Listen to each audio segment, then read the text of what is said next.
అందరికి నమస్తే. ఇవాళ చేపలు తెచ్చారు పిల్లలు. చెప్పాను కదా, షాప్ దగ్గరికి చేపలలో అమ్మాయి వస్తుందండి, చాలా పరిచయం అయిందండి. ఇదిగోండి జల్లు అంట, తల్ల పంపించేసింది. చాలా బాగుంది, అసలు చేప అయితే చాలా చక్కగా ఉంది.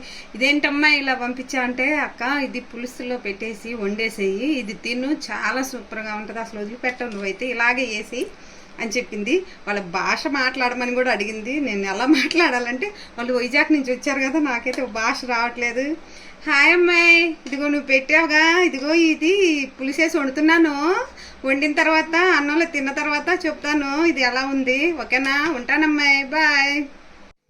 ఉన్నవాడు 4 సార్లు కమ్మగా తిన్నా, లేనివాడు మధ్యతరగతి వాడు ఒక్కసారైనా తినాలి కదండి, ఈ నోటి రుచి కోసం, ఈ పొట్ట ఆకలి కోసం. కానీ ఉన్నవాడే తినాలి, ఉద్యోగం చేసేవాడికే అధికారం ఉంది, లేనివాడు తినడానికి పెద్ద అధికారం లేదు అంటానికి ఎవరికి హక్కు లేదండి. దేనికైనా ఎవరికైనా అన్నం మెతుకు మీద ప్రతి వాడి పేరు ఉంటుంది. కానీ అందుకే ఉన్నవాడు 10 సార్లు తిన్నా, లేనివాడు ఒక్కసారైనా తినాలి. అలా ఎవరిని తక్కువ చేసి మాట్లాడొద్దండి. ఎందుకంటే రాజే కింకరుడు, కింకరుడే రాజు అంటారు కదా.